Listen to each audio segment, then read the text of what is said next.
Après que mon mari soit monté dans un avion pour un voyage d'affaires, mon fils de 6 ans a soudainement chuchoté, « Maman, nous ne pouvons pas rentrer à la maison. » Ce matin, j'ai entendu papa préparer quelque chose de mal contre nous. Alors nous nous sommes cachés. J'ai paniqué quand j'ai vu. J'ai déposé mon mari à l'aéroport, pensant que ce n'était qu'un autre voyage d'affaires. Mais au moment où j'allais partir, mon fils de 6 ans m'a serré la main et a chuchoté. « Maman, ne rentre pas à la maison. » Ce matin, j'ai entendu papa préparer quelque chose de très mauvais contre nous.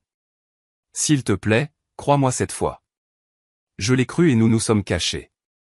Et ce que j'ai vu ensuite m'a fait paniquer. Mais avant de continuer, assurez-vous d'être abonné à la chaîne et écrivez dans les commentaires d'où vous regardez cette vidéo. Nous aimons savoir jusqu'où nos histoires voyagent. Les lumières fluorescentes de l'aéroport international Hartsfield-Jackson d'Atlanta me faisaient mal aux yeux ce jeudi soir-là. J'étais fatigué. Ce genre de fatigue qui vient du plus profond de soi. Vous savez, ce n'est pas seulement de la somnolence. C'est un épuisement de l'âme que je traînais depuis des mois sans vraiment en comprendre la raison. Mon mari, Kazi, se tenait à côté de moi avec ce sourire parfait qu'il arborait toujours en public. Costume gris impeccable sur mesure, mallette en cuir à la main, le parfum coûteux que je lui avais offert pour son dernier anniversaire flottant dans l'air. Pour quiconque dans ce terminal, nous étions la définition de l'excellence noire, le couple de pouvoir. Lui, le dirigeant à succès, moi, l'épouse dévouée, le raccompagnant avant un important voyage d'affaires à Chicago. Si seulement il savait.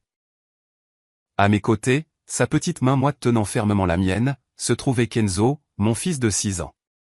Mon monde entier. Il était trop calme ce soir-là, plus silencieux que d'habitude. Et attention, Kenzo a toujours été un enfant observateur, un de ces enfants qui préfèrent regarder plutôt que de participer. Mais ce soir-là, il y avait quelque chose de différent dans ses yeux, une peur que je ne pouvais nommer. Cette réunion à Chicago est cruciale, chérie. Dit Kazi en me prenant dans ses bras pour un câlin calculé. Tout en lui était calculé. Je ne le savais tout simplement pas encore. 3 jours maximum et je suis de retour. Tu tiens le fort ici, d'accord? Tenir le fort. Comme si ma vie n'était que ça, maintenir tout en ordre pendant qu'il bâtissait son empire. Mais j'ai souri. J'ai souri comme je le faisais toujours parce que c'est ce qu'on attendait de moi. Bien sûr, tout ira bien. Ai-je répondu, sentant Kenzo serrer ma main encore plus fort. Kazi s'accroupit devant notre fils. Il posa ses 2 mains sur les épaules de Kenzo de cette manière qu'il avait toujours de faire quand il voulait paraître comme le père parfait. Et toi, petit homme, tu prends soin de maman pour moi. D'accord?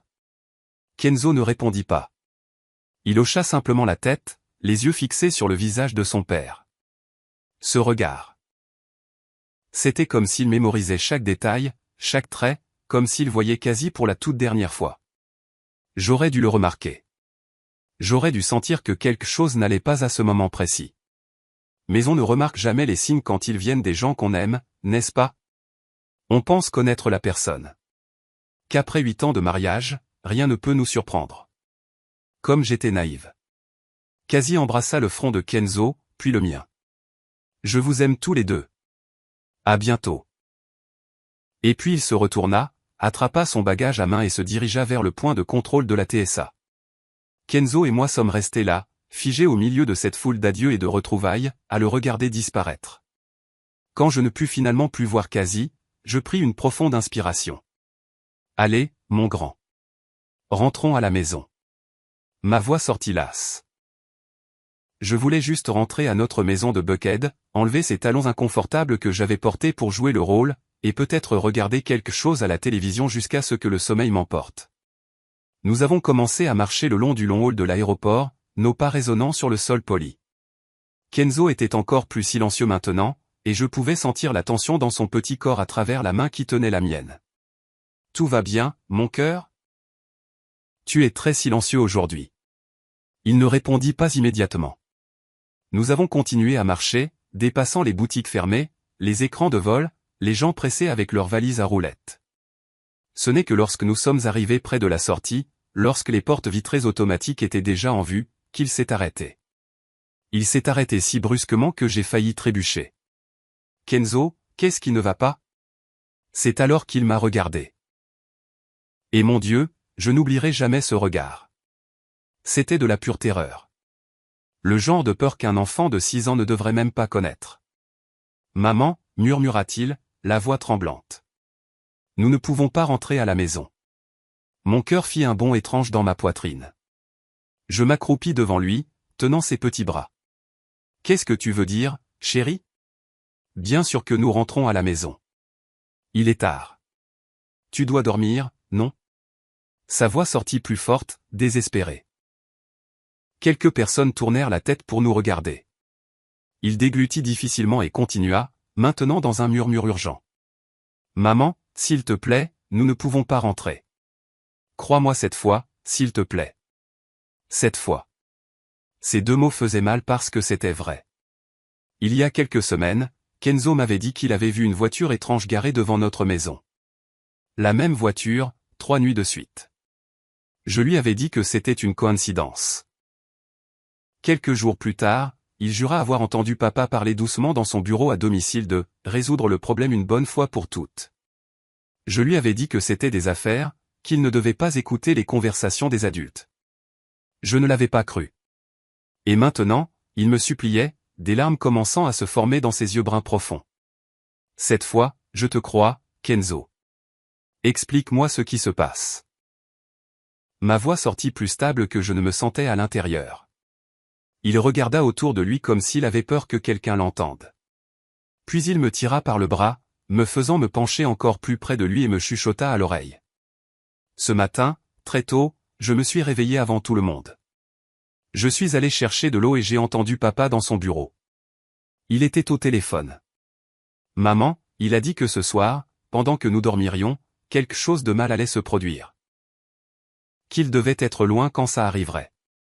Que nous ne serions plus sur son chemin. Mon sang se glaça. Kenzo, tu es sûr? Tu es sûr de ce que tu as entendu? Il hocha la tête désespérément. Il a dit qu'il y avait des gens qui allaient s'en occuper. Il a dit qu'il allait enfin être libre. Maman, sa voix. Ce n'était pas la voix de papa.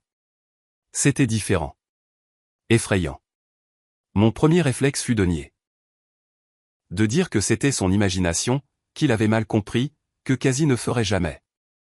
Mais ensuite, je me suis souvenu de choses. De petites choses que j'avais ignorées. Quasi augmentant sa police d'assurance vie il y a 3 mois, disant que c'était juste une précaution pour la richesse générationnelle. Quasi insistant pour que je mette tout, la maison de Buckhead, la voiture, même notre compte d'épargne joint, uniquement à son nom. Ça aide avec les impôts, chérie. Quasi se mettant en colère quand j'ai mentionné que je voulais retourner travailler. Ce n'est pas nécessaire, Hera. Je m'occupe de tout. Les appels étranges auxquels il répondait enfermé dans son bureau, les voyages de plus en plus fréquents, et cette conversation que j'avais surprise par hasard il y a 2 semaines alors que je le croyais endormi. Il murmurait au téléphone. Ouais, je connais le risque, mais il n'y a pas d'autre moyen. Ça doit avoir l'air accidentel. À ce moment-là, je m'étais convaincu que c'était à propos du travail, d'un investissement risqué. Mais si ce n'était pas le cas? Je regardais Kenzo, ce visage terrifié, les larmes qui coulaient, les mains tremblantes, et je pris la décision la plus importante de ma vie. D'accord, mon fils, je te crois. Le soulagement qui envahit son visage fut instantané mais de courte durée. Alors, qu'est-ce qu'on va faire? Bonne question. Mon cerveau tournait à plein régime. Si Kenzo avait raison, et que chaque cellule de mon corps commençait à crier qu'il avait raison, rentrer à la maison était une condamnation à mort. Mais où aller? Chez qui? Tous nos amis étaient aussi les amis de Quasi. Faisant partie du même cercle social. Ma famille vivait en Caroline du Nord. Et si je me trompais, si tout cela n'était qu'un terrible malentendu? Mais si ce n'était pas le cas? Allons à la voiture, décidai-je. Mais nous n'entrerons pas dans la maison. Nous allons regarder de loin, juste pour être sûr. D'accord? Kenzo hocha la tête. Je lui repris la main et nous nous dirigeâmes vers le parking. Mon cœur battait si fort que je pouvais entendre le sang pulser dans mes oreilles. Chaque pas semblait peser 1 tonne. L'air frais de la nuit me frappa lorsque nous sortîmes. Le parking était faiblement éclairé avec seulement quelques voitures éparpillées. La nôtre était dans un coin, un SUV argenté que Quasi avait insisté pour acheter l'année dernière. Une voiture sûre pour ma famille, avait-il dit. Sûr. Quelle amère plaisanterie. Nous sommes montés. J'ai bouclé la ceinture de Kenzo, puis la mienne. Mes mains tremblaient tellement qu'il m'a fallu 3 essais pour démarrer le moteur.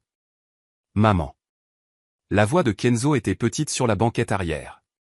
Oui, chérie. Merci de m'avoir cru.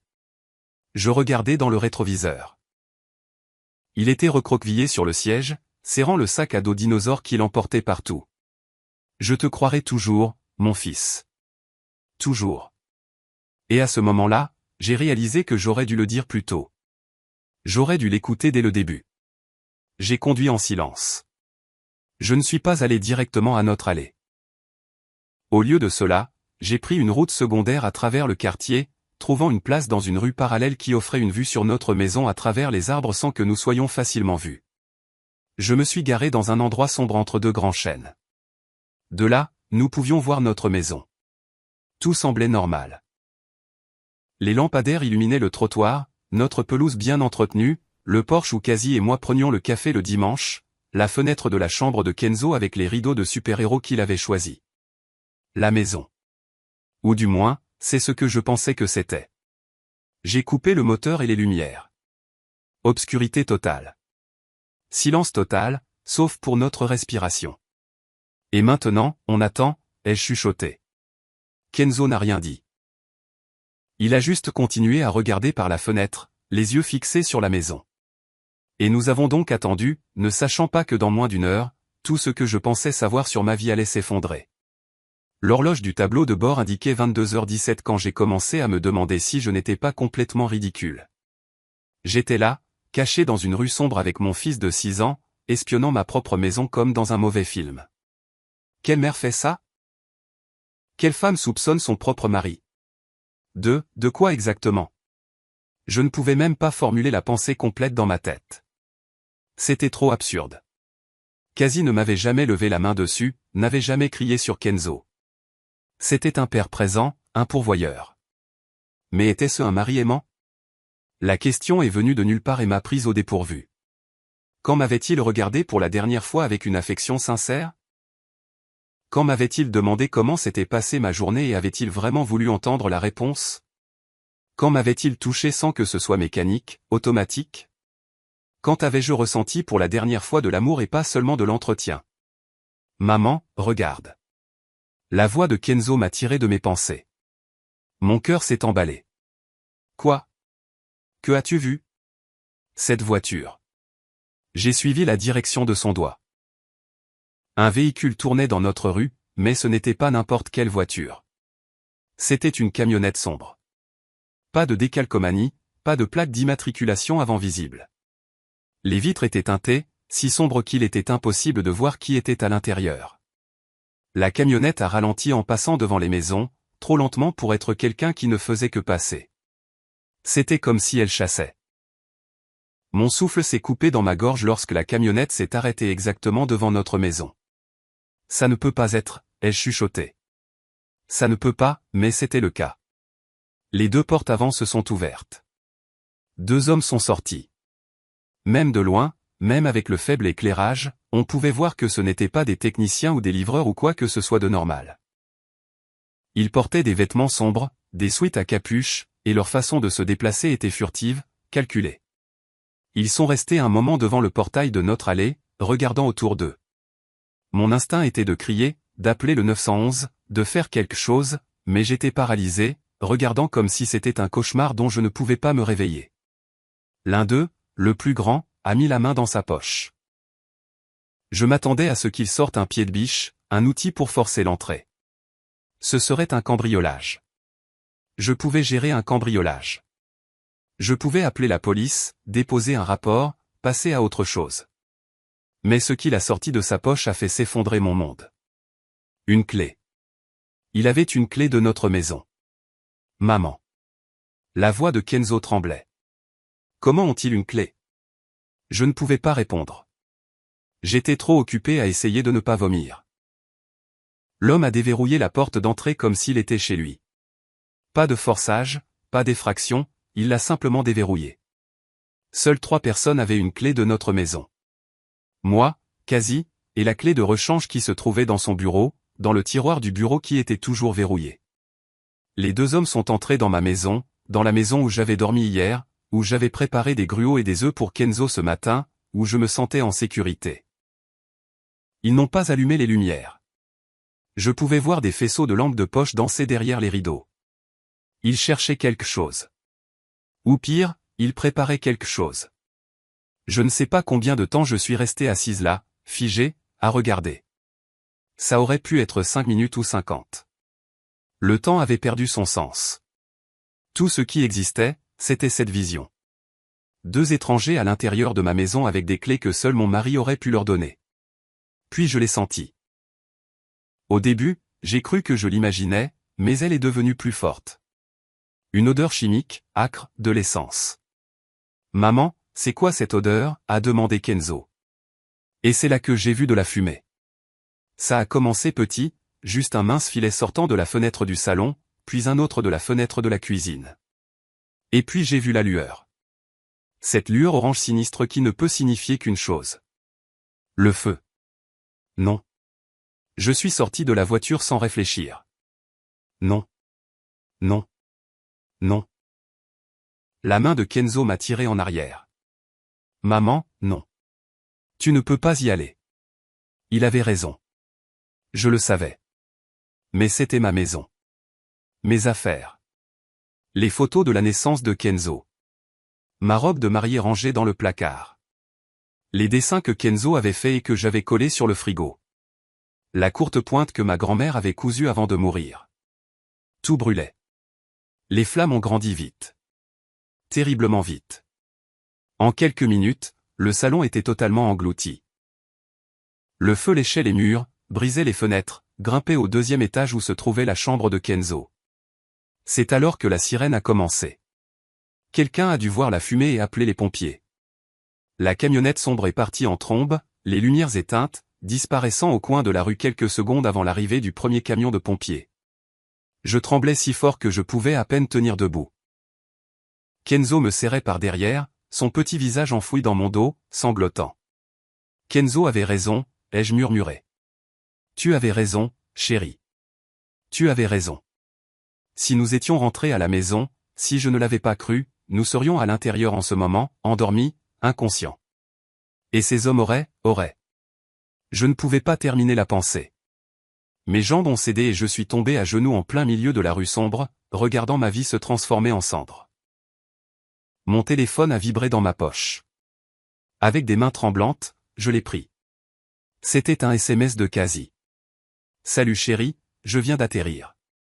J'espère que toi et Kenzo dormez bien. Je vous aime. À bientôt.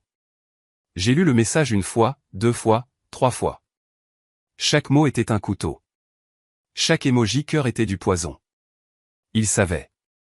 Bien sûr qu'il savait. Il était dans un autre état en train de se construire un alibi parfait tout en engageant des gens pour nous tuer, pour nous brûler vifs pendant notre sommeil. Et puis il reviendrait en tant que mari dévasté, père endeuillé. Il pleurerait aux funérailles, recevrait les condoléances et garderait tout, l'assurance vie, les terres, les comptes en banque. C'est ce que Kenzo l'avait entendu dire au téléphone. Je vais enfin être libre. Libre de moi. Libre de son fils. La nausée est venue avec force. Je me suis retourné et j'ai vomi là, sur le trottoir. Tout ce que j'avais dans l'estomac est sorti avec toute illusion que j'avais encore sur mon mariage. Quand j'ai enfin pu m'arrêter, je me suis essuyé la bouche avec ma manche et j'ai regardé Kenzo. Il était assis sur le trottoir, serrant ses genoux, regardant la maison brûler. Des larmes coulaient sur son visage, mais il ne sanglotait plus. Il regardait simplement. Un enfant de 6 ans ne devrait pas avoir cette expression, cette terrible compréhension prématurée que les gens qui devraient vous aimer peuvent vouloir vous faire du mal. Je me suis assise à côté de lui et je l'ai serré fort dans mes bras. Je suis désolé, ai-je chuchoté dans ses cheveux. Je suis désolé de ne pas t'avoir cru plus tôt. Je suis désolé pour tout. Il s'est accroché à moi comme si j'étais la seule chose solide dans un monde qui s'était retourné. Et peut-être que je l'étais. Qu'est-ce qu'on va faire maintenant, maman ? C'était la question à 1 million d'euros, n'est-ce pas ? Que faites-vous lorsque vous découvrez que l'homme qui a promis de vous aimer et de vous protéger veut en fait votre mort? Nous ne pouvions pas rentrer à la maison. Une maison n'existait même plus. Nous ne pouvions pas aller à la police. Cassie avait un alibi en béton, et ce n'était que moi et la parole d'un enfant de 6 ans contre la sienne. Nous ne pouvions pas aller chez des amis ou de la famille. Tout le monde penserait que j'étais folle, en état de choc après l'incendie, que j'inventais des choses. Et Cassie était libre, revenant en avion à ce moment même, s'entraînant probablement à l'air de choc et de tristesse qu'il allait utiliser lorsqu'il découvrirait la tragédie. Nous avions besoin d'aide. De l'aide de quelqu'un que Cassie ne connaissait pas. Quelqu'un qui pourrait comprendre. Quelqu'un qui saurait comment gérer. Quoi? Une tentative de meurtre, un complot. C'est alors que je me suis souvenu de mon père, grand-père Langston. Avant son décès il y a 2 ans, il m'avait donné une carte. C'était un jour difficile, juste après le diagnostic de son cancer. Il m'a appelé dans sa chambre d'hôpital, m'a pris la main et m'a dit, « Aïra, je ne fais pas confiance à ce mari à toi. Je ne l'ai jamais fait. Si un jour tu as besoin d'aide, d'une vraie aide, trouve cette personne. » La carte portait un nom, Zunara Okafor, avocate, et un numéro de téléphone. À l'époque, j'avais été offensé. Comment mon père pouvait-il ne pas faire confiance à Cassie? Cassie, qui était si attentionné avec lui, qui lui rendait visite à l'hôpital, qui payait les meilleurs médecins. Mais maintenant je comprenais. Mon père avait vu quelque chose que je refusais de voir, et il m'avait laissé une issue. J'ai repris mon téléphone. La batterie était à 23%. Je devais prendre une décision rapide. Kenzo, tu te souviens de cette carte que grand-père m'a donnée? Celle que j'ai gardée dans mon portefeuille? Il a hoché la tête. Je vais appeler la personne dessus. Elle va nous aider. Du moins, je l'espérais. Avec des doigts tremblants, j'ai composé le numéro. 3 sonneries, 4. Ça allait tomber sur la messagerie vocale quand une voix de femme, rauque mais ferme, a répondu, « Allô, cabinet Okafor. »« Madame. Madame Okafor, je m'appelle Aïra. » Aïra Vance. Vous ne me connaissez pas, mais mon père? Mon père était Langston Vance. Il m'a donné votre numéro. J'ai besoin d'aide. Vraiment. Il y eut une pause. Puis, Aïra, Langston m'a parlé de vous. Où êtes-vous? Ma maison vient de brûler. Je suis dans la rue avec mon fils et mon mari a essayé de nous tuer. Une autre pause plus longue. Quand elle a repris la parole, sa voix était différente, plus urgente. Êtes-vous en sécurité en ce moment? Pouvez-vous conduire? Oui. Alors notez cette adresse.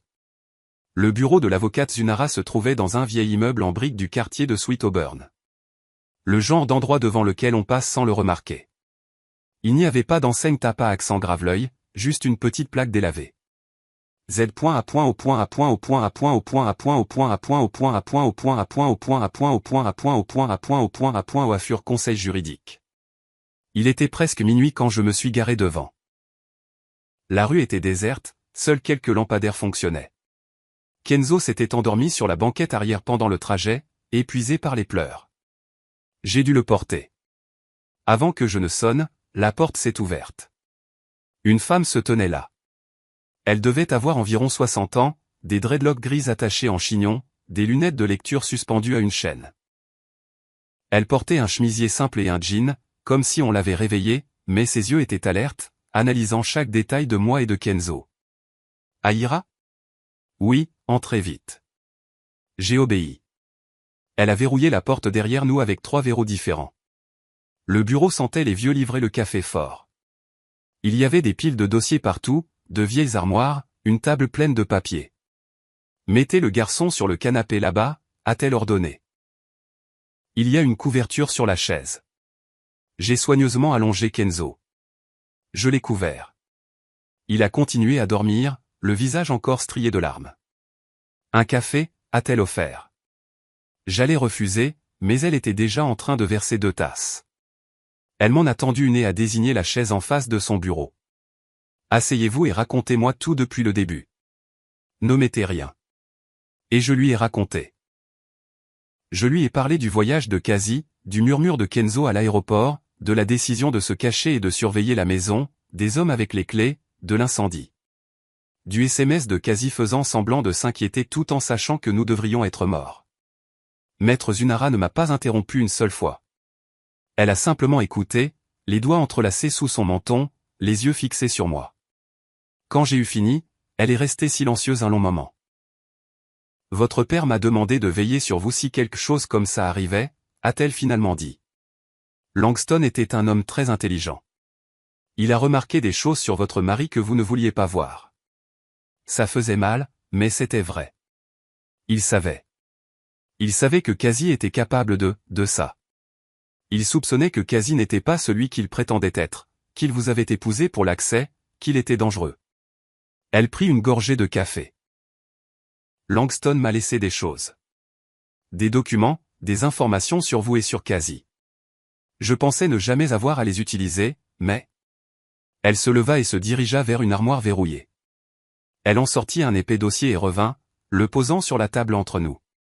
Votre père a engagé un détective privé il y a 3 ans, discrètement, pour enquêter sur les affaires de Kazi. Mon cœur se serra. Et qu'ont-ils trouvé?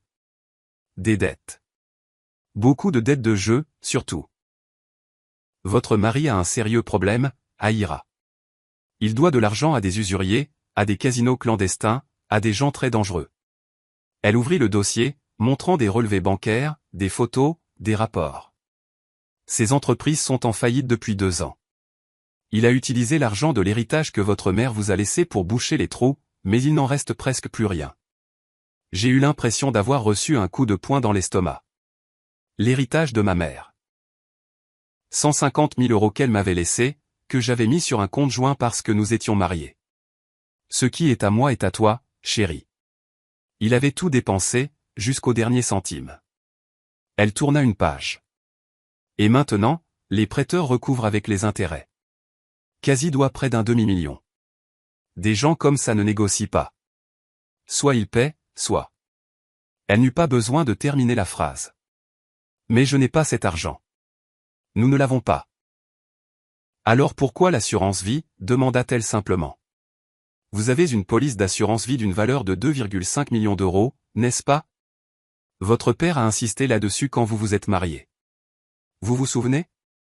Il a dit que c'était important de vous protéger, vous et vos futurs petits-enfants. Je me suis souvenu. Je me suis souvenu que Kazi trouvait ça excessif à l'époque, mais qu'il avait accepté. Je ne l'ai jamais remis en question. Je n'ai jamais pensé. Et si je mourais dans un accident, ai-je poursuivi le raisonnement, sentant la bile me monter à la gorge. Kazi recevrait les 2,5 millions, paierait les dettes et serait libre. Exactement. Maître Zunara referma le dossier. Et un incendie est le genre d'accident parfait. Difficile à prouver l'incendie criminel si c'est bien fait. Difficile à retracer. Et il a l'alibi parfait. Il était dans un autre état quand c'est arrivé. Mais je ne suis pas morte, et Kenzo non plus. Et il ne le sait pas encore. La façon dont elle a dit ça a fait-il dans ma tête. Vous suggérez que nous le laissions penser que le plan a fonctionné, pour l'instant. Elle se pencha en avant.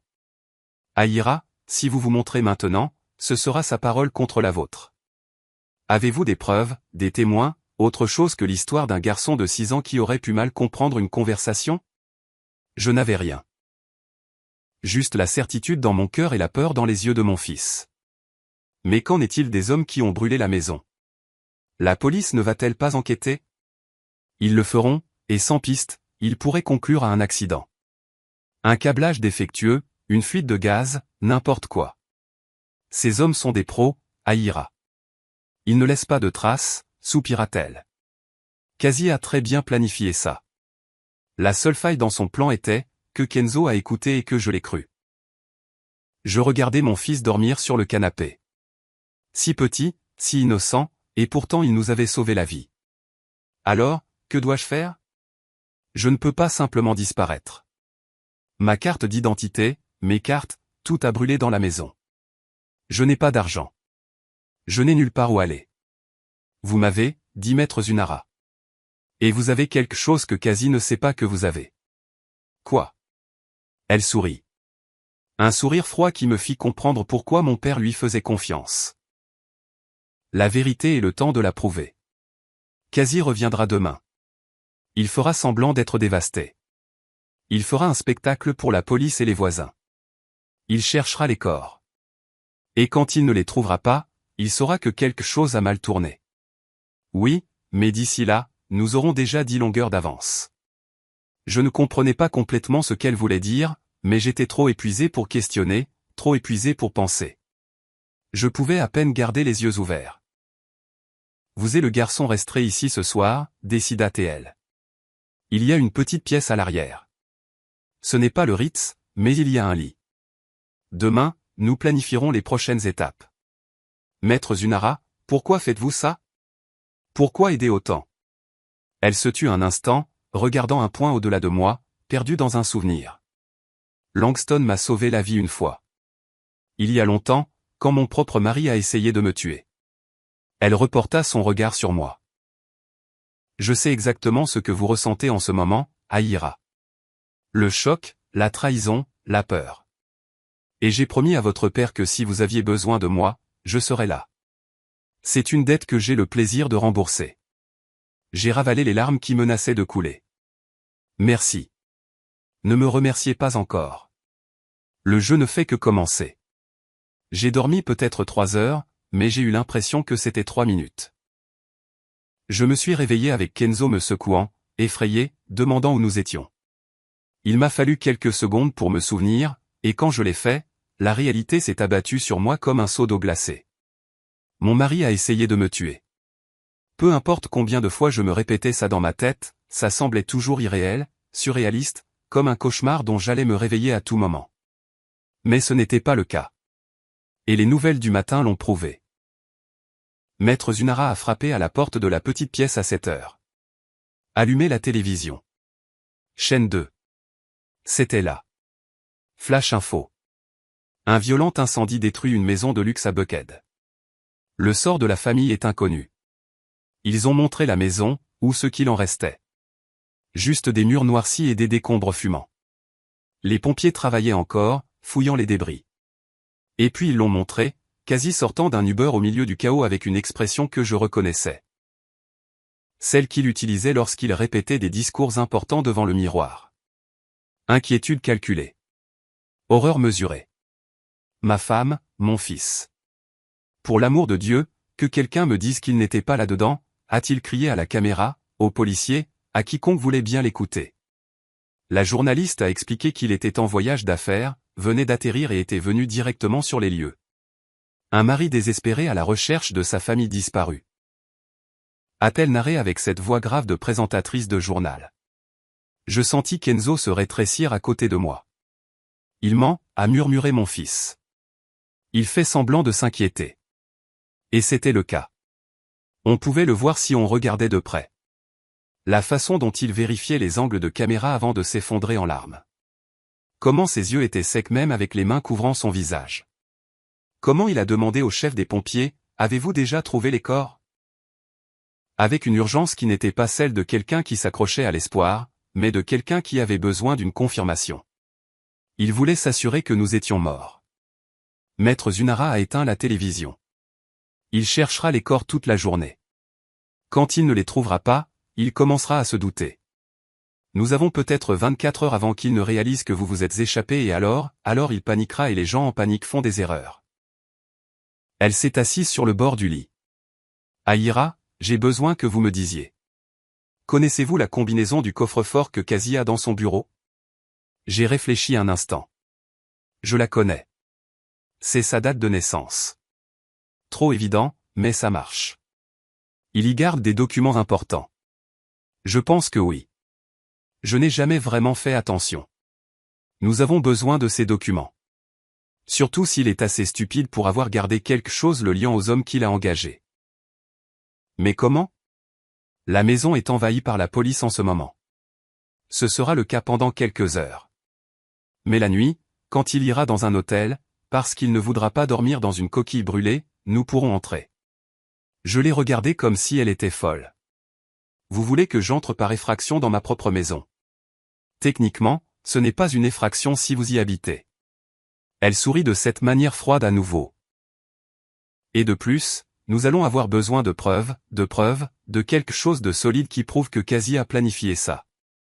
Je viens avec vous, dit soudain Kenzo. Pas question. Tu restes ici, chérie. Maman, je sais où papa cache des choses. Sa voix était petite, mais déterminée. Il y a des endroits que tu ne connais pas. Je le sais parce que je regarde. Je regarde toujours. Et il regardait. Mon fils silencieux, que tout le monde pensait timide, était en fait incroyablement observateur. Il remarquait des choses que je manquais. Il a raison. Maître Zanara hocha la tête. Les enfants voient ce que les adultes ignorent. S'il y a quelque chose de caché, il saura où chercher. Je n'aimais pas l'idée. Je ne voulais pas exposer Kenzo au danger à nouveau. Mais je savais aussi que nous avions besoin de preuves, et le temps pressait. La journée passa lentement. Nous sommes restés enfermés dans le bureau à regarder les nouvelles, à regarder Kazi jouer son théâtre. Il a donné des interviews à 3 chaînes différentes, toujours avec la même histoire. Un homme d'affaires dévasté à la recherche de sa famille. L'espoir d'un père. L'angoisse de ne pas savoir. Mensonges. Que des mensonges. Grâce aux caméras de sécurité du quartier auxquelles Zunara avait accès par un contact, nous avons vu Kazi être emmené au commissariat pour faire une déclaration. Nous l'avons vu revenir et rester devant la maison détruite pendant des heures à parler aux voisins, à la police, à quiconque apparaissait. Et puis finalement, quand le soleil a commencé à se coucher, nous l'avons vu monter dans une voiture et partir. Maintenant, dit maître Zunara.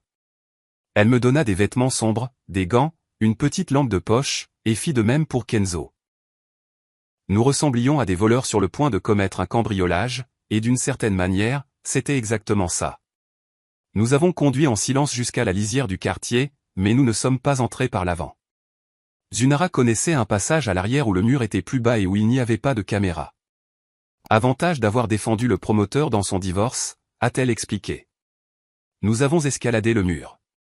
Enfin, elle et moi avons grimpé. Nous avons fait passer Kenzo par-dessus. De l'autre côté, il faisait sombre. L'odeur de fumée était encore forte. 20 minutes, a chuchoté Zunara.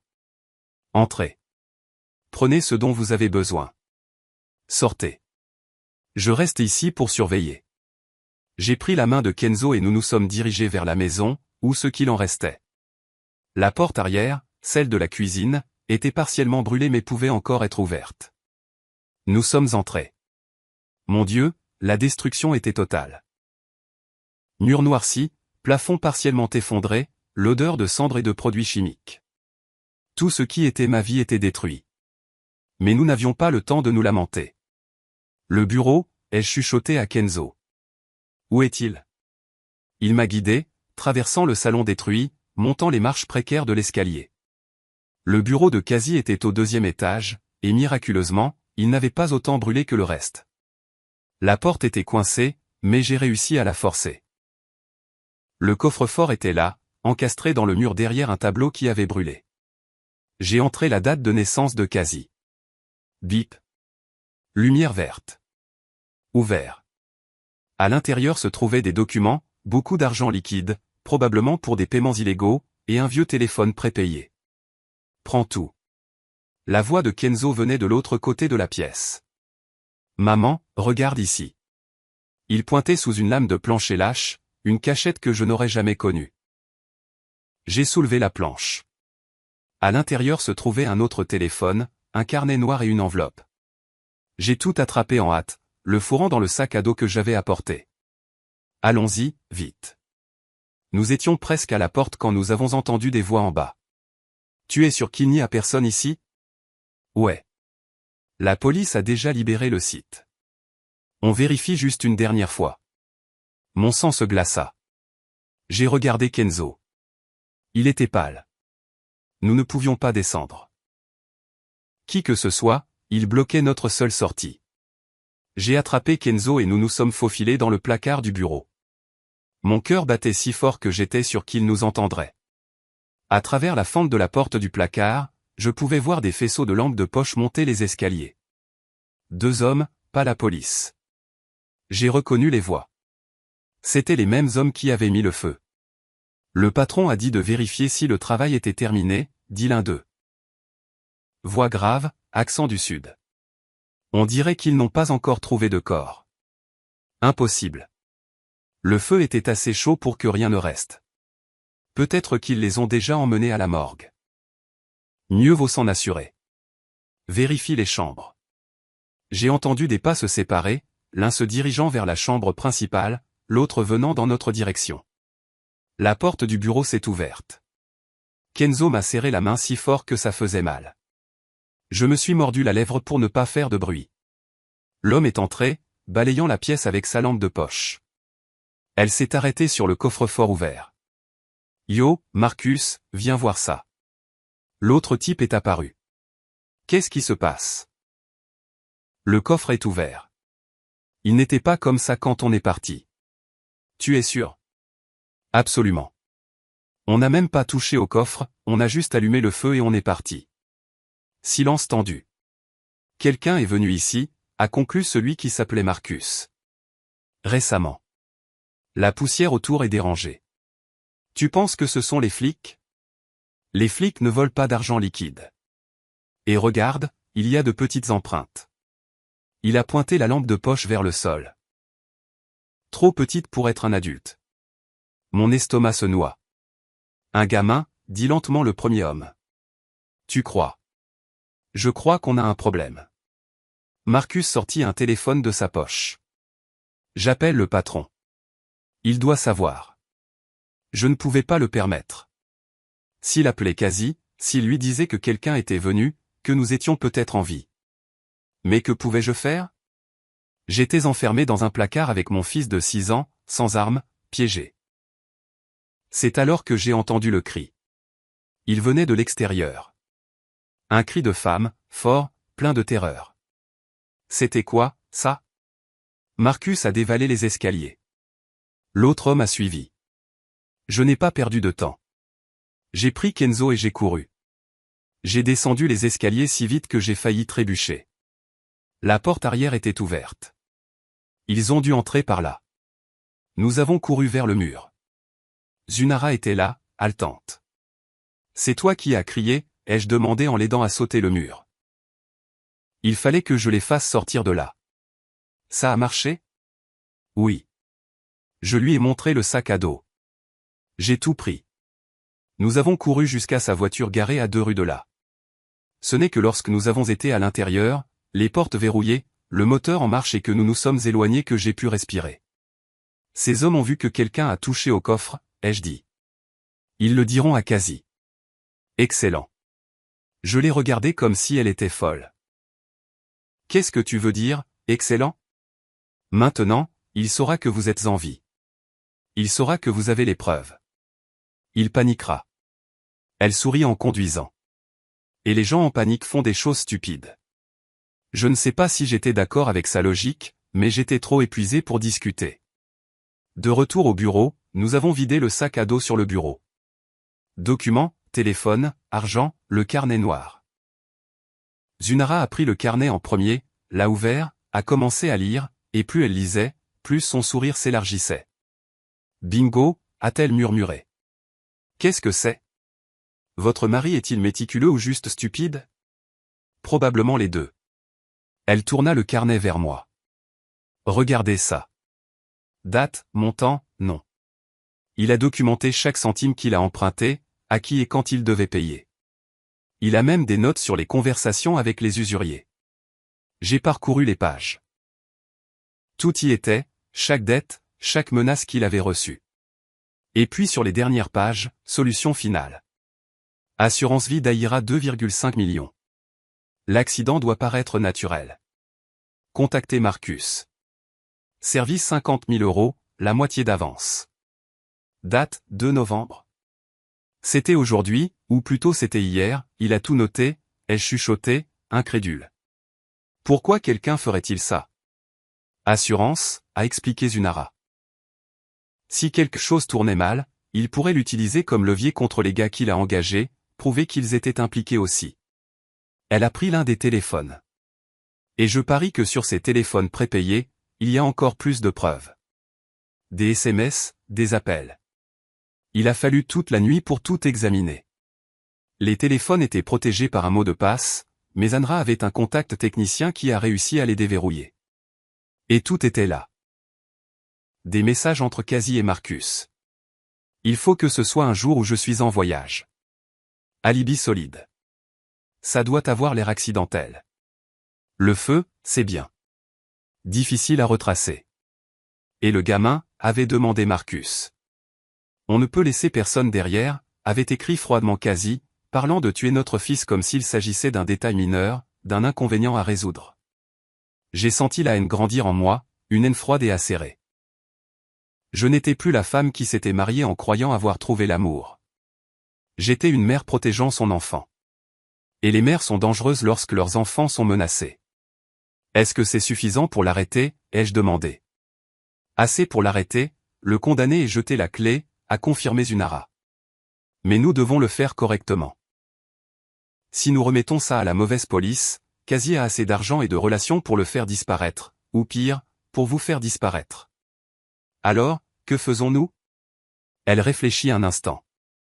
Je connais un détective honnête. Le détective Hightower. Homicide, incorruptible. Si nous lui présentons l'affaire avec toutes ses preuves, Cassie n'aura nulle part où fuir. Quand? Demain matin. Mais avant ça. Elle a regardé son téléphone. Votre mari a déjà essayé de vous appeler cette fois au cours de la dernière heure et a envoyé 15 SMS. J'ai pris mon téléphone. Il était en silencieux, mais l'écran s'est allumé avec notification après notification. Aïra, pour l'amour de Dieu, où es-tu, chérie? Je suis désespéré. S'il te plaît, réponds-moi. La police a dit qu'ils n'ont pas trouvé ton corps. Où es-tu? Es-tu blessé, Hera? Réponds-moi. Et le plus récent, envoyé il y a 5 minutes, je sais que tu es en vie. Et je sais que tu as pris les choses du coffre-fort. Nous devons parler. Urgent. Le masque était tombé. Il sait, ai-je dit. Parfait. Répondez-lui. Quoi? Vous êtes folle? Répondez-lui. Dites-lui que vous voulez le rencontrer dans un lieu public demain matin. Pourquoi? Zunara sourit. Ce sourire que j'avais appris à craindre et à admirer en même temps. Parce que nous allons lui donner une chance de se pendre lui-même. Je tape la réponse avec des doigts tremblants.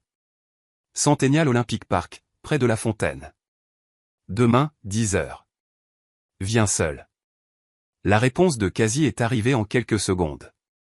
J'y serai, Aïra. Nous devons parler. Les choses ne sont pas comme tu le penses. Les choses ne sont pas comme tu le penses. Comme si j'étais la folle de l'histoire, comme si je n'avais pas vu 2 hommes incendier ma maison avec mes propres clés. Parfait, dit Zunara. Demain matin, vous le rencontrez. Mais vous ne serez pas seul. Elle a expliqué le plan. C'était risqué, peut-être insensé, mais ça pouvait marcher. Le détective Hightower a accepté d'aider quand elle a appelé et expliqué la situation. Il mettrait des agents en civil dans le parc, des micros, des caméras. Tout ce dont nous avions besoin, c'était de faire avouer Cassie. Il n'avouera jamais en sachant qu'il pourrait être enregistré, ai-je objecté. Il n'a pas besoin d'avouer avec des mots, a-t-elle répondu. Il a juste besoin d'agir. Et les hommes désespérés agissent toujours. Cette nuit-là, je n'ai pas pu dormir. Je n'arrêtais pas d'imaginer la rencontre, ce que je dirais, comment je regarderais dans les yeux de l'homme qui avait essayé de me tuer et faire semblant de normalité. Kenzo dormait à côté de moi, enfin en paix après des jours de terreur. Au moins l'un de nous pouvait se reposer. À 9h30 le lendemain matin, nous étions en position. Moi, assise sur un banc du Centennial Park, portant une veste avec un micro intégré. Kenzo en sécurité au bureau avec Zunara regardant tout via un flux que la police avait installé.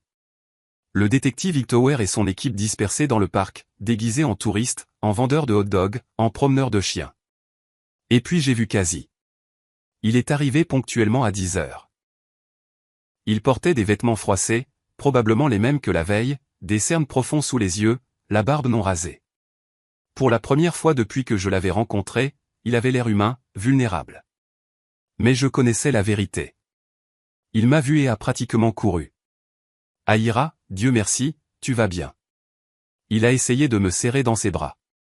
J'ai reculé. Ne me touche pas. Le masque a glissé une seconde.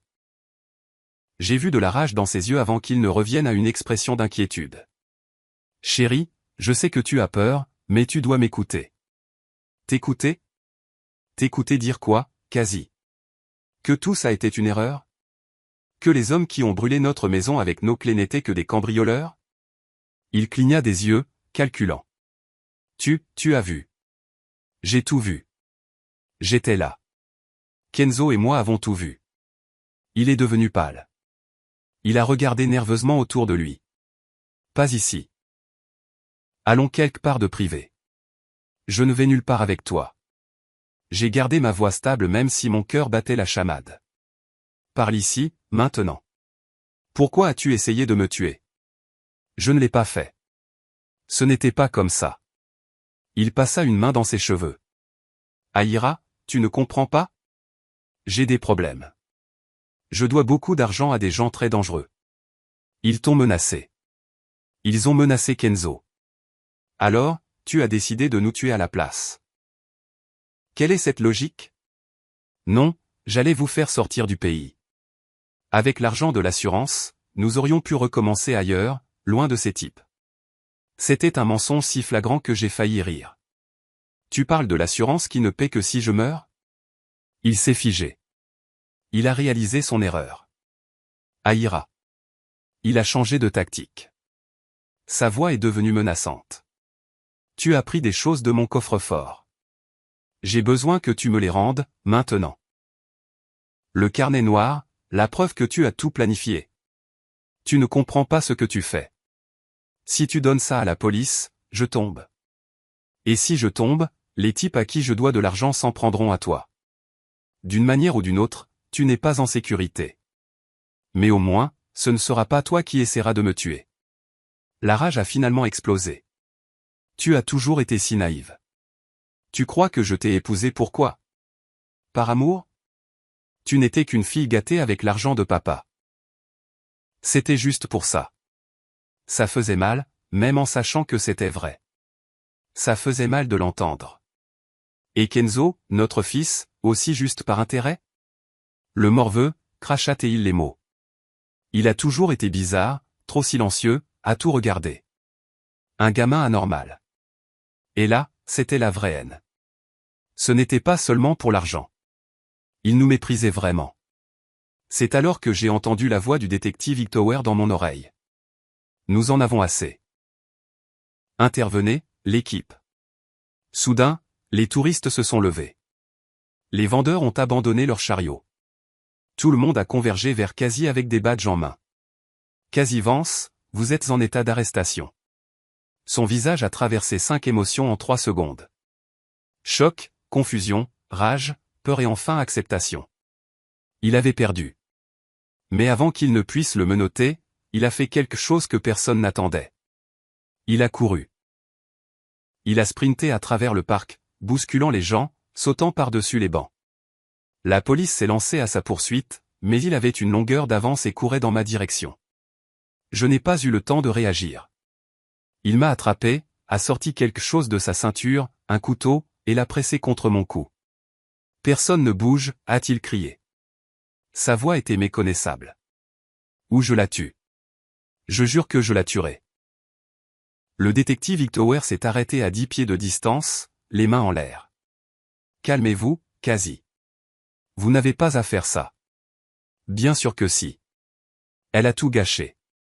Tout. La lame s'est pressée plus fort. J'ai senti un filet de sang couler. Mon cerveau est passé en mode panique, mais je me suis souvenu de Kenzo. Mon fils qui regardait tout. Je ne pouvais pas le laisser me voir mourir. Quasi, ai-je dit, en essayant de garder ma voix calme. Tu ne vas pas faire ça. Ne me dis pas ce que je vais faire ou ne pas faire. Tu ne vas pas le faire parce que tu es un lâche. Tu l'as toujours été. J'ai légèrement tourné la tête, le regardant dans les yeux. Les lâches ne tuent pas en regardant quelqu'un dans les yeux. Ils engagent d'autres personnes. Et même là, tu as échoué. Le couteau tremblait dans sa main. Et dans cette seconde d'hésitation, quelque chose s'est produit. Un coup de feu. Pas pour tuer, pour neutraliser. Un tireur d'élite que je n'avais même pas vu a touché la main de Kazi. Le couteau est tombé. Il a crié de douleur. Et en quelques secondes, il était au sol, menotté, entouré d'officiers. Je suis tombé à genoux, tremblante. Le détective Hightower m'a aidé à me relever. Ça va. C'est fini. Mais ça ne me semblait pas fini. Rien ne semblait réel. J'ai regardé Kazi être traîné jusqu'à la voiture de police. Il criait, donnait des coups de pied, menaçait. Ça ne se termine pas ici, Hera. Tu vas payer. Tu vas payer. Vide. Toutes ces menaces étaient vides maintenant. Le procès de Kazi fut rapide.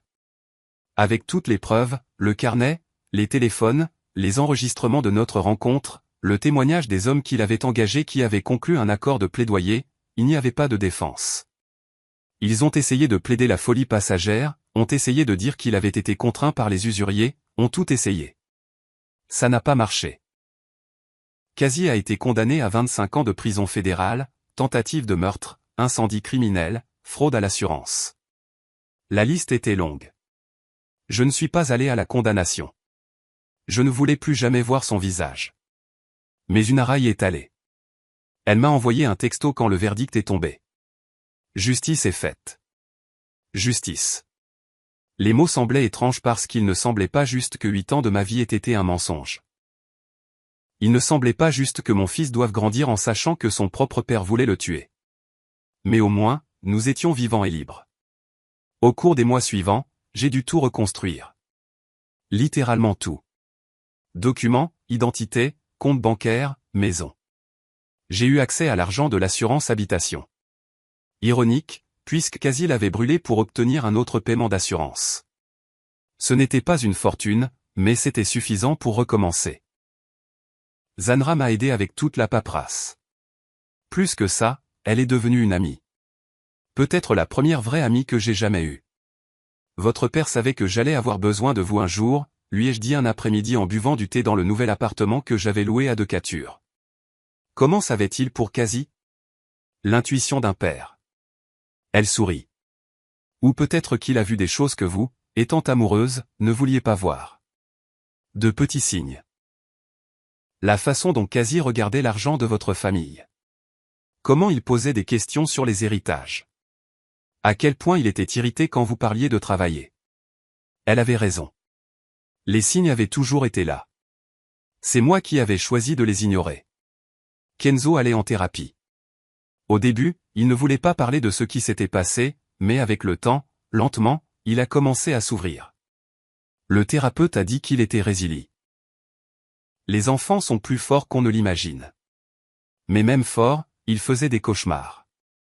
Se réveillait en hurlant, disant qu'il y avait du feu, qu'il ne pouvait pas sortir, que son papa arrivait.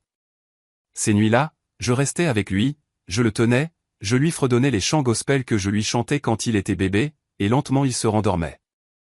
Maman, m'a-t-il demandé une nuit quelques mois après le procès. Est-ce que tu aimes toujours papa? La question m'a prise au dépourvu. Pourquoi tu demandes ça? Parce qu'il a été méchant.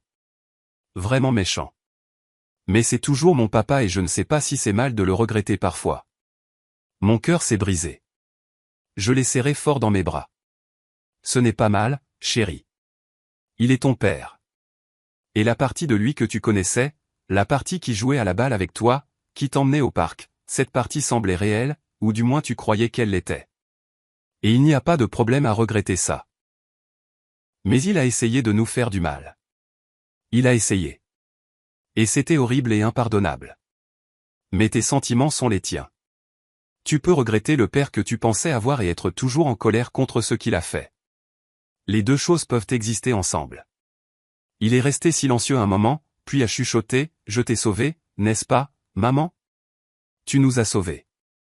Tu m'as sauvé, et tu t'es sauvé toi-même. Tu es mon héros, Kenzo. » Il sourit. Un petit sourire, mais sincère. Et à ce moment-là, j'ai su que nous allions nous en sortir. Pas immédiatement, pas comme par magie, mais éventuellement. J'ai recommencé à travailler, chose que Kazi n'avait jamais permise. J'ai trouvé un emploi dans une organisation à but non lucratif à Atlanta qui aidait les femmes victimes de violences domestiques. Cela semblait approprié. Je comprenais ce qu'elle traversait. La peur, la honte, le sentiment que d'une manière ou d'une autre, c'était de leur faute. Et je pouvais dire du fond du cœur, ce n'est pas de votre faute. Ça ne l'a jamais été. Maître Zunara m'a offert un partenariat dans son cabinet 1 an plus tard. Vous avez du talent pour ça, et de la passion. Ce serait un gâchis de ne pas l'utiliser. J'ai accepté. Je suis retourné à l'école, j'ai suivi un programme de droit accéléré, j'ai réussi l'examen du barreau de Géorgie. Ce n'était pas facile. Retourner aux études à 34 ans est un défi, mais j'ai réussi. Je suis devenue avocate, spécialisée en droit de la famille et en affaires de violence domestique. J'ai utilisé la douleur pour aider d'autres personnes, et d'une certaine manière, cela a aidé à guérir ma propre douleur. 3 ans après l'incendie, nous avons emménagé dans une vraie maison. Petite, simple, mais la nôtre. Kenzo a choisi sa propre chambre, a peint les murs en bleu, mais pas de super-héros cette fois. Maman, je suis grand maintenant. Il l'a rempli d'affiches d'astronautes et de scientifiques noirs. Quand je serai grand, je serai ingénieur, a-t-il annoncé. Ou architecte. Je n'ai pas encore décidé. J'ai ri. Tu peux être les deux. Sérieusement, tu peux le faire. Tu peux faire tout ce que tu veux, mon fils. Et je le croyais, parce que nous avions survécu à l'impossible. Que était-ce qu'un peu d'ambition comparé à ça? De temps en temps, je pensais à Kazi, surtout quand j'ai signé les papiers du divorce, qu'il a contesté, bien sûr, mais qu'il a perdu, ou quand je voyais des nouvelles à son sujet en prison. Apparemment, il ne s'adaptait pas bien. Je ressentais de la pitié, pas de la rage parfois, mais surtout rien. Il était devenu sans importance, une note de bas de page dans mon histoire, pas le chapitre principal. La vie a continué. Kenzo a grandi. J'ai grandi avec lui. J'ai réappris à faire confiance. Pas aveuglément, plus jamais aveuglément, mais avec sagesse. J'ai appris que les signaux d'alarme existent pour une raison. Que écouter son intuition n'est pas de la paranoïa. Et j'ai appris que parfois, les personnes que nous aimons le plus sont celles qui peuvent nous blesser le plus. Mais j'ai aussi appris que nous pouvons y survivre et même grandir. Aujourd'hui marque les 5 ans de cette nuit à l'aéroport. 5 ans depuis que Kenzo a chuchoté, ne rentre pas à la maison, et a changé nos vies pour toujours. Je suis assise sur le porche de notre maison en train de boire un café. Kenzo, qui a maintenant 11 ans, est dans le salon en train de faire ses devoirs. C'est samedi, mais il aime prendre de l'avance sur son travail. Maman, crie-t-il, est-ce que je peux aller chez Malik après le déjeuner? Tu peux, mais sois de retour avant 18 heures. D'accord. Je souris à mon café. Il a des amis maintenant. De bons amis. Il a cessé d'être ce garçon silencieux et effrayé. Il est toujours observateur. Il le sera toujours. Mais il rit aussi, il joue, il vit comme tout enfant devrait vivre. Mon téléphone sonne. C'est Zunara. Ou plutôt, Tati Z. Nous avons laissé tomber les formalités il y a longtemps. Bonjour. Tu es debout de bonne heure aujourd'hui. J'ai des nouvelles, dit-elle. Je peux entendre le sourire dans sa voix. Tu te souviens de cette affaire que nous avons prise le mois dernier, Madame Johnson? Je me souviens. 40 ans, mari violent, 3 enfants, pas d'argent pour partir. Nous l'avons fait. Ordonnance de protection accordée. Elle et les enfants sont déjà en sécurité au refuge. Je ferme les yeux, sentant cette chaleur dans ma poitrine. C'est bien. C'est vraiment bien. C'est pour ça qu'on fait ça, non? Pour ces moments. Oui. Nous raccrochons et je reste là à penser au nombre de femmes que nous avons réussi à aider au fil des ans. Au nombre d'enfants que nous avons sauvés. Pas de manière aussi dramatique que Kenzo et moi avons été sauvés, mais sauvés néanmoins de relations toxiques, de violences, de situations sans issue. Nous avons transformé notre tragédie en but. Maman. Kenzo apparaît à la porte moustiquaire. Je peux te demander quelque chose? Toujours. Il s'assoit sur la chaise à côté de moi. Il est plus grand maintenant, il grandit trop vite à mon goût. Bientôt, il sera plus grand que moi. Es-tu heureuse? La question me prend par surprise. Je le suis. Pourquoi tu demandes? Il hausse les épaules. Je voulais juste savoir. À cause de tout ce qui s'est passé. Je pensais que tu resterais peut-être triste pour toujours. Je lui prends la main. Elle n'est plus si petite. J'ai été triste pendant un certain temps. Oui. Et je suis encore triste parfois quand je me souviens. Mais je suis aussi heureuse parce que je t'ai. J'ai un travail que j'aime. J'ai de vrais amis. J'ai une vie que j'ai choisie, pas que quelqu'un a choisi pour moi. Et papa, tu lui as pardonné? Celle-là est plus difficile. Je ne sais pas si je lui ai pardonné. Pardonner ne veut pas dire oublier ou dire que tout va bien. C'est peut-être plus comme laisser aller, ne plus porter ce poids. Et en ce sens, oui, je pense que j'ai réussi. Il hoche la tête, en train de traiter. Je pense que moi aussi. Je ne pense pas beaucoup à lui. Juste parfois quand je me souviens comment c'était avant, mais ensuite je me souviens que ce n'était pas réel. Et ça devient plus facile. Quelle sagesse pour un enfant de 11 ans. Mais Kenzo n'a jamais été un enfant ordinaire. Il a grandi trop vite, a vu trop de choses, mais il a survécu. Et plus que ça, il s'est épanoui. Je t'aime tellement. Tu le sais, dis-je en le serrant dans mes bras. Je sais. Je t'aime aussi, maman. Il me serre en retour, puis se dégage. Je peux retourner à mes devoirs? Il ne me reste que les maths. Vas-y, il rentre à l'intérieur et je reste là, sur le porche, à regarder le soleil se lever dans le ciel de Géorgie. Je pense à quel point la vie est étrange. Il y a 5 ans, je perdais tout, ou je pensais que je perdais tout. La maison, le mariage, la sécurité. Mais en fait, je gagnais quelque chose de plus important. La liberté. La liberté d'être moi-même, de prendre mes propres décisions, de construire une vie basée sur la vérité, pas sur de jolis mensonges. Et oui, ça fait mal. Parfois, ça fait encore mal. Il y a des nuits où je me réveille en sueur, en rêvant d'incendie. Il y a des jours où je vois de loin un homme qui ressemble à Kazi, et mon cœur s'emballe. Le traumatisme ne disparaît pas complètement. On apprend à vivre avec. Mais on apprend aussi qu'on est plus fort qu'on ne l'imagine. Qu'on peut survivre à l'inimaginable. Qu'on peut renaître de ses cendres. Littéralement dans mon cas. Mon téléphone vibre à nouveau. Un message du groupe de soutien que je coordonne pour les survivantes. Merci pour la réunion d'hier. Pour la première fois, j'ai senti que je ne suis pas seul. Je réponds, vous ne l'avez jamais été et vous ne le serez jamais. Nous sommes dans le même bateau. C'est à cause de ces messages que je fais ce que je fais. Parce que je sais ce que c'est que de se sentir seul, piégé, sans issue. Et je sais ce que c'est que de trouver une main tendue quand on en a le plus besoin. Comme mon père me l'a donné quand il m'a laissé la carte de Zunara. Comme Zunara me l'a donné quand elle m'a accueilli. Comme Kenzo me l'a donné quand il a eu le courage de parler. Même en étant si petit. On ne se sauve pas seul. On a besoin les uns des autres. Et maintenant, je redonne. Je tends la main à d'autres femmes qui sont là où j'étais. Et je les élève. Le soleil est complètement levé maintenant. Un nouveau jour, une nouvelle chance. Je me lève, je rentre dans la maison. Kenzo est à table, concentré sur les chiffres. Il ne remarque pas quand je m'approche et que je lui embrasse le sommet de la tête.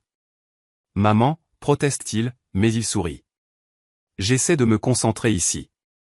Désolé, je ne te dérangerai plus. Je vais à la cuisine pour commencer le déjeuner. Quelque chose de simple. Des spaghettis à la sauce à la viande. Le plat préféré de Kenzo. Pendant que je remue la sauce, je l'entends fredonner dans le salon. Fredonner. Un enfant qui a été témoin d'une tentative de meurtre, qui a perdu sa maison, qui a vu son père arrêté, il fredonne en faisant ses devoirs de maths. Si ce n'est pas de la résilience, je ne sais pas ce que c'est. Et ça me donne de l'espoir. L'espoir que peu importe ce que la vie nous réserve, nous pouvons survivre. Nous pouvons surmonter. Nous pouvons même être à nouveau heureux. Pas de la même manière, pas comme nous l'étions avant, mais d'une nouvelle manière. Plus fort, plus sage. Le minuteur du four sonne. Je l'éteins, je commence à servir les assiettes. Kenzo, c'est prêt. Il arrive en courant comme il le fait toujours quand il s'agit de manger. Il s'assoit à table avec ce grand sourire. Qu'est-ce qu'il y a pour le dessert? De la glace. Si tu manges toute ta nourriture d'abord. Je peux faire ça les yeux fermés. Nous rions, nous mangeons, nous parlons de la semaine, des projets pour le week-end, du projet de science qu'il fait à l'école. Des choses normales, une vie normale. Et c'est beau après tout. C'est beau d'avoir à nouveau cette normalité. Après le déjeuner, Kenzo va chez son ami. Je fais la vaisselle, je range la maison, je réponds à quelques emails professionnels. La routine. Une routine merveilleusement banale. L'après-midi, quand Kenzo revient, nous regardons un film ensemble, une animation idiote qui me fait rire. Il se plaint que c'est pour les enfants, mais il rit aussi. Et quand la nuit tombe, quand je le borde, malgré qu'il se plaigne qu'il est trop grand pour ça, il me serre fort dans ses bras. Maman. Oui. Merci. Pourquoi, chérie? De m'avoir cru ce jour-là à l'aéroport. Si tu ne m'avais pas cru. Mais je t'ai cru. Je crois en toi. Il sourit, s'installe dans le lit. Bonne nuit, maman. Bonne nuit, mon héros. J'éteins la lumière, je ferme la porte, et pour la première fois en 5 ans, je n'ai pas peur de demain. Parce que peu importe ce qui arrive, je sais que nous y ferons face ensemble et que nous survivrons, comme nous avons toujours survécu. Vous avez aimé l'histoire? Et de quelle ville l'écoutez-vous? Retrouvons-nous dans les commentaires.